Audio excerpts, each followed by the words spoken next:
Assalamualaikum warahmatullahi wabarakatuh.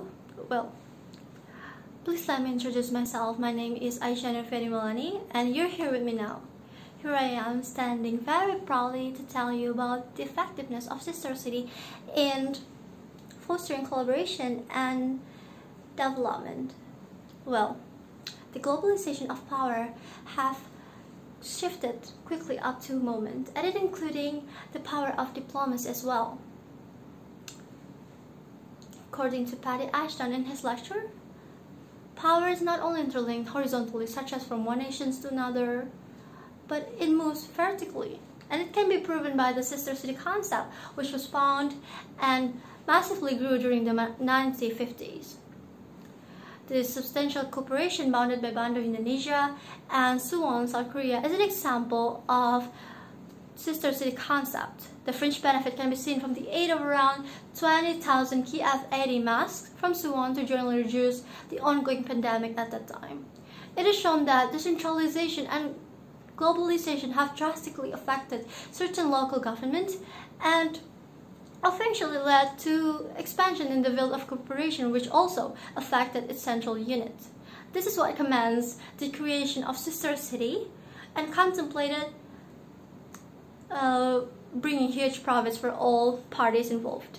You might ask, what is the actual concept of sister city? Well, several figures have put forth bunches contradictory arguments towards the actual concept of sister city. However, after waking up all the sides of the arguments, I can conclude that sister city is a conceptualization of potential equipment to confront two parties through demographic resemblance, and which will devise a formal agreement persistently and aim to prosper in several aspects, such as accelerated education through student exchanges, strengthening the installation of regional perspective governance, and cultural exchange for promotional value. Refurbishment in our civilization has indeed governed the constancy of international relations and has so far spread to non-actors motivated by the desire to prosper in their areas.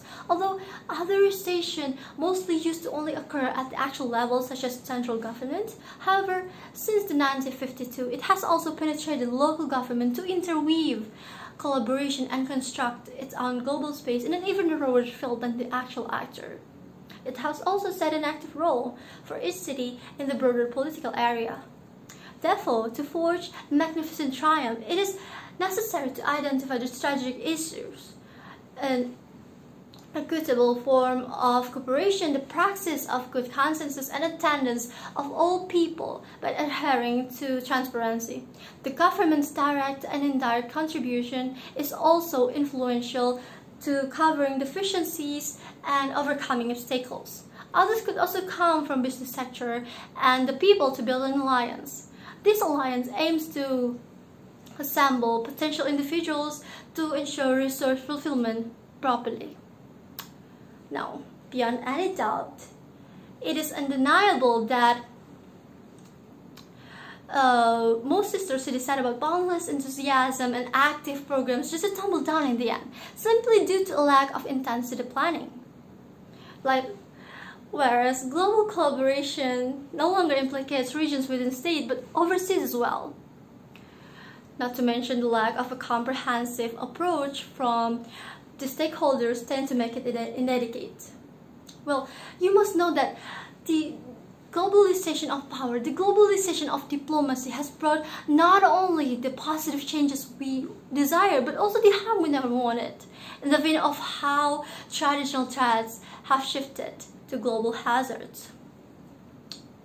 As far as I'm concerned, the government's upper hand and the active involvement of the stakeholders are reasonably necessary to remain sheltered space for all countries, considering peace and hauling success can only be achieved in fostering collaboration and understanding between its people.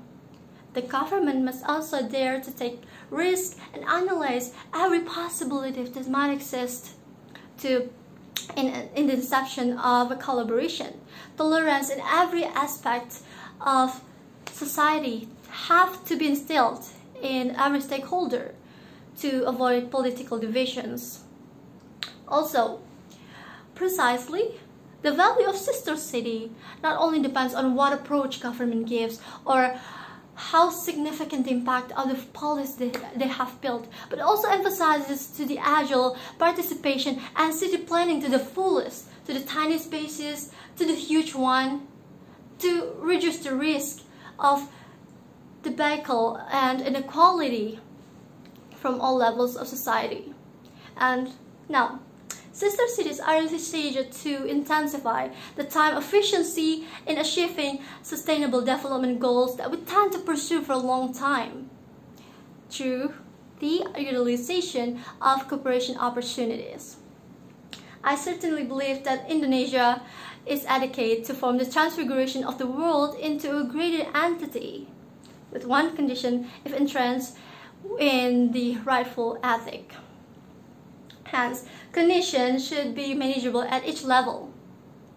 Society absolutely has the right to be fulfilled by the government, as well as the obligations to attain to it the contributions, the full contributions, and by the aim of engaging innovations and integrity through such programs that we cannot afford to lose.